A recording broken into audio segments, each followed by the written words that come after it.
Hey there, pretty people, and welcome back to Enigmatica 6 Expert. Last episode, we crafted a few magical devices, and today, I want to put them to good use. First, as always, a quick recap of in-between episode progress. So first, I have renovated this place into a special place for my magical devices. So here I have the enchanting apparatus and also made a few changes to the ceiling. It looks a little nicer now. And as for the bees, I cleaned them up and I stored all the hives and the bees in my inventory. As you can see, they're all in their jars. I also found a backpack in the dungeon chest.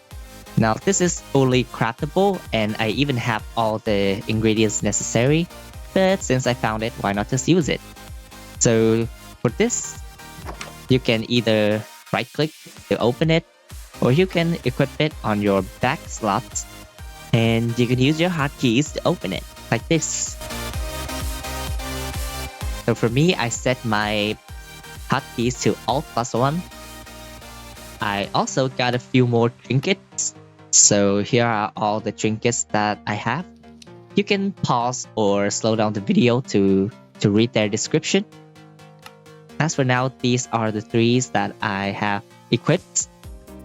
So for today's episode, I want to dig a little deeper into Ars Nouveau, specifically a magical energy called Source. This quest will give you a brief description of this source, and it requires a source jar to be completed. But before I actually tackle that, there's also some more information about this source in the War Notebook. So you can totally consult these chapters if you need help getting started with it. But before we actually tackle the source problem, we have another bigger problem. So in our endeavor, we're gonna need a lot of hearts of the sea, and it would be such a hassle having to look for a shipwreck and then follow the map every time I need to craft something. So to counteract that problem, we have a much easier recipe over here. The ingredients are very simple. We just need some aquamarine. You can harvest this gem by breaking aquamarine gel blocks. These blocks will spawn in any water body you can find that has sand, like a sandy lake or beaches or deep ocean. And as for this algal lantern, it's also very simple. You just need some algal brick from Algal Blend, and it's a very stripped down recipe, and we have everything available. The most important part of this recipe will be the arcane ashes.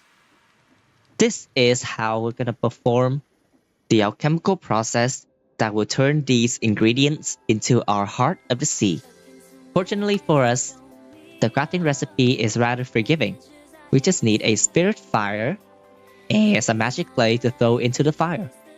The magic clay is very simple as well. You already know that the enchanted ash can be obtained from smelting bones, blasting bones for that matter.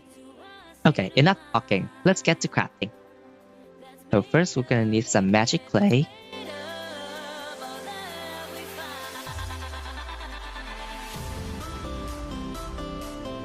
While we're waiting for everything to process, let me introduce you to another addition, the factory hopper. This thing has a lot more control options and also a lot more slots. So you can search it up on JEI search bar and press Ctrl Shift.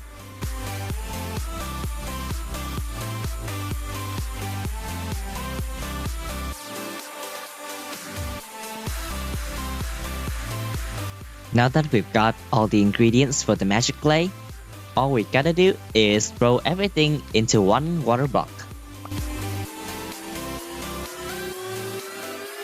Wait a little and collect our results, which is our magic clay. So the next thing we're gonna need is a spirit fire. Now this is very easy to get started. We just need a demon's dream seeds. These seeds can be very easily obtained by breaking grass, and we'll also get our bone meal. Let's also get a hoe while we're at it. Now we're gonna plant this, bone meal it, harvest it, and we have a demon's dream fruit. Next, we're gonna need a flint and steel. We'll throw the demon's dream fruit out, burn it, and we have our spirit fire. And now all we need to do is throw the magic clay in.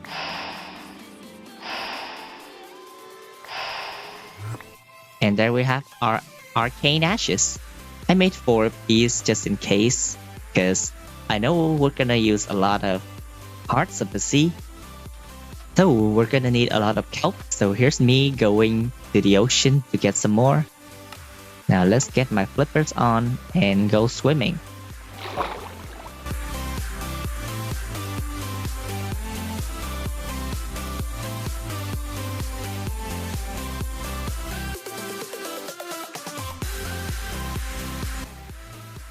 So now we got a lot of kelp and clay balls. Let's make our algal blend. And what we're gonna do is we're gonna smelt this.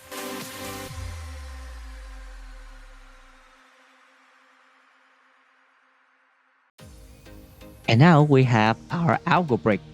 We also have our, well, not a lot of glowstone dust. Okay, now we should have all the ingredients necessary for our algal lanterns. Let's make some. And we have 8 algal lanterns. Now we just gotta grab our aquamarine.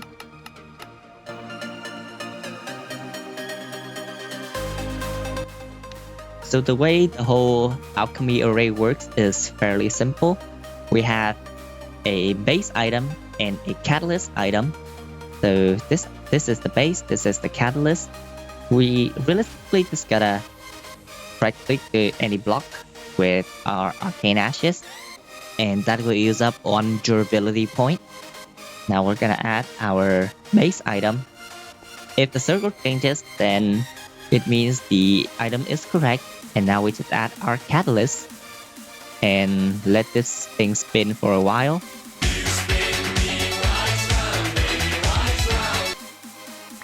And we have our result, a heart at sea, without the need for traveling. And now I'll turn the rest of my ingredients into hearts. So after a while, I've crafted a total of 9 hearts, which should hopefully be enough for the recipe I'm going for next, which is this block, the agronomic source link. The whole reason behind requiring so many hearts of the sea is because this recipe requires 3 of these gold inlays, and they're made from arcane gold ingots. And without any source generation, the only way we can craft arcane gold ingots is by using conduits. So this is a very expensive recipe early on in the game, but once we manage to get our hands on one of these source links, then things will get easier. That much is certain. We're gonna grab our ingredients for conduit.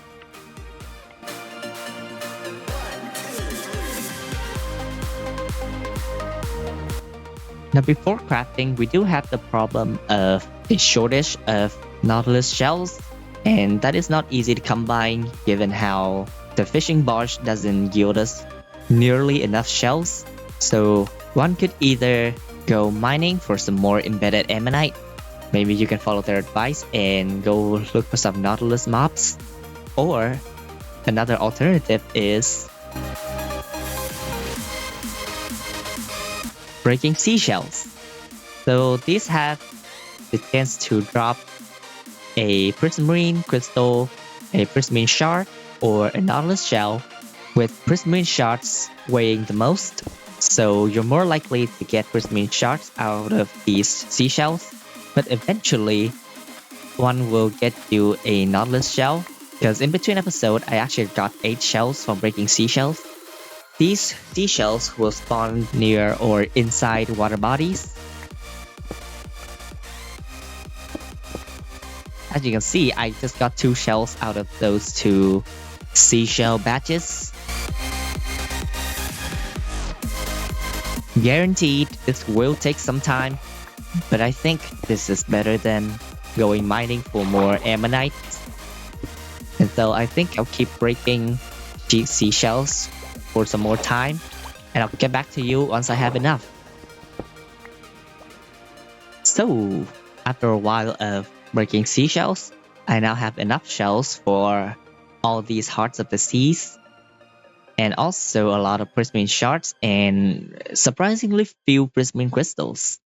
Now, let's take a look at the chest to see if the marsh got me any more shells, and it did. It got me 4 shells, which isn't a lot, but well, it's better than nothing. So now we have our ingredients. One thing you can do with the lightning channeling crafting recipes is that you can craft multiple. So let's just throw all of these out. Right, the magnet. Again, throw all of these out.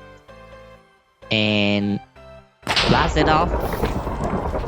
And yeah, the entire batch is crafted. And now have 9 conduits. So the next ingredient we're missing is these soul shards. And in order to gather these soul shards, we're gonna go open this book called the Ars Ecclesia from the mod Eidolon or Eidolon. Again, I am not sure how these are supposed to be pronounced. So it also has a separate chapter. So you will wanna take a look here. So first, in order to get the soul shards, we need a ritual. The information regarding this ritual can be found in the rituals tab. So we're gonna need a brazier and some item receptacles. So the most basic one would be a stone hand. The brazier we already made in the previous episode. This recipe is changed, of course. And then we can take a look at the crystallization ritual. So it's very simple. Just place a bone meal here on the brazier and 2 redstone dust on nearby receptacles. And we're gonna ignite the brazier. It's as simple as that. So first, let's make our stone hands. Let's grab my brazier, as well as my flint and steel. And now we'll take this ritual elsewhere. So in the previous episode, I managed to unravel a zombie spawner, which is perfect for our purposes because the crystallization ritual only works on undead mobs. So what we're gonna do is we're gonna build a room around this. Let's ignore that chest because I don't have silk touch to remove this spawner yet. And yes, spoiler alert, you can harvest mob spawners with silk touch. Now let me just clear out this area and build a room around it.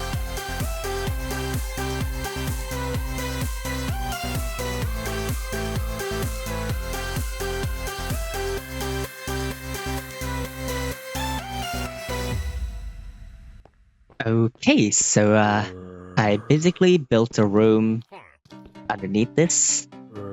You can hear zombies spawning. Now, this is a very jank and temporary setup. Yeah, it's mostly to serve the early game purposes, so I don't really wanna waste too much time on it. As of now, there are 3 zombies below, so I'm gonna wait for more zombies to spawn, and I'll see you when the ritual is ready. Okay, so I forgot to account for a fact that on this spawner, you can see the number of max entities is 6. This spawner will not spawn anymore if there are 6 entities in its range already.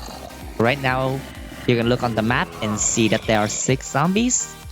So it will not spawn anymore unless those zombies are killed.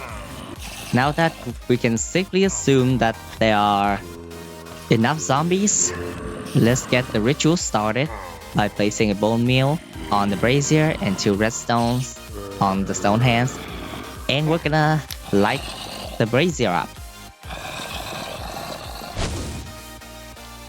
And slowly but surely, the zombies shall be transformed into soul shards. And that got us 15 soul shards. Again, this is not enough, so we would wanna perform the ritual once more, while also taking care of the nasty spider down there. I see you. Die. And now we wait again.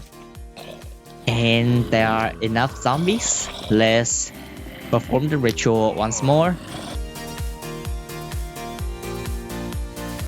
And we've got 26 soul shards. And that should hopefully be enough. Now I will retrieve my stuff. And let's go home. So, now we got the soul shards, we got the conduit. It's time to make some arcane gold ingots. So we're gonna need to grab some more gold and redstone. Now with our enchanting apparatus, we'll place the ingredients on the pedestals. And be sure to put the central ingredients on the apparatus itself. The order of everything else doesn't matter. I'll get on with the rest of the gold and I'll see you later. I forgot to press record for a very major proportion of the video, so let me give you a quick recap. So here we're aiming to create something called a source relay. So this device will help me to wirelessly transfer source.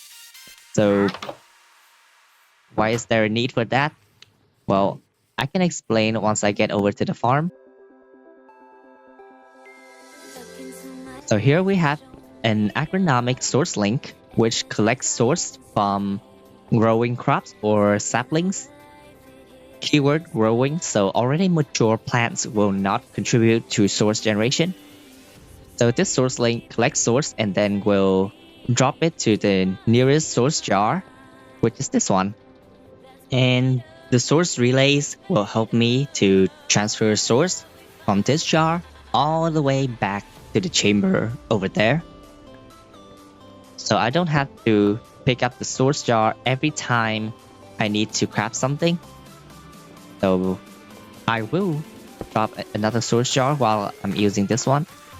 And of course, it's very handy in the sense that the content of a jar is not lost when you break it. So now we have our source here. Just place a source jar with sufficient source anywhere near your magical devices, which will draw the exact amount of source it needs to complete an operation, and it will begin to craft. So here you can see it drew a bit of source there and it crafted into a source relay. Now of course, in order to actually tell the relay where to pull source out of and to push source into, we're gonna need an instrument called the Dominion Wand. Now before we rush to craft, let's see if the morphing tool has it. And yes, it does. So just in case you don't have morphing tool enabled for whatever reason, you can always craft a new Dominion Wand. So in my case, I don't need that. The way this source relay functions is fairly straightforward. So first, you're gonna select the source jar that is like the beginning point for your relay, and then you're gonna place your relay anywhere up to 30 blocks away. So right now I don't have my tape measure with me, so I'm just gonna count by hand. So here, this is 31 blocks away, so it tells you that it's too far away. So I'm gonna move it in 1 block. And now I'm gonna select the jar again. And then I select the relay. Now this relay will take from the jar and store it here until it has a new destination. Now, unfortunately, I'm afraid that the source jar I placed back at the chamber is still a tad bit too far away for this relay to send to. And indeed, it is too far away. So now we're gonna need another source relay.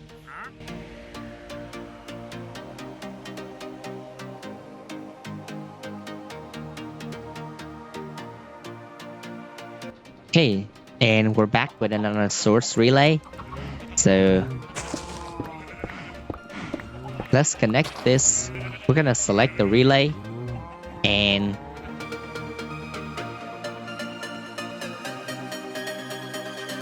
now we have connected those two relays to each other.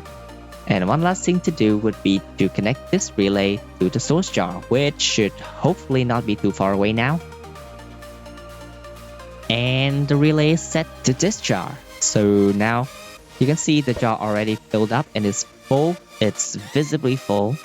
And we can totally harvest this jar. And as you can see, it's 100% full. I believe I can just place any source jar there and the source will be transferred to it, since the relay is linked to a coordinate in space and not a specific block. So now we have all the source we're gonna need for this enchanting apparatus. Forgot to mention this, but I also fertilized the farm using the red fertilizer to speed up the growth of the crops so that the agronomic source link can generate more source. I also changed the delay between harvests, but as you can see, there were still quite a lot of mature crops that go by unharvested, so I'm just gonna decrease the delay again, and that will leave more room for crops to grow and thus more source. And with that, we have reached the end of episode 9. I hope you enjoyed today's episode, and if you did, be sure to leave a like and maybe subscribe for more. I'll see you all in the next episode. Until then, take care.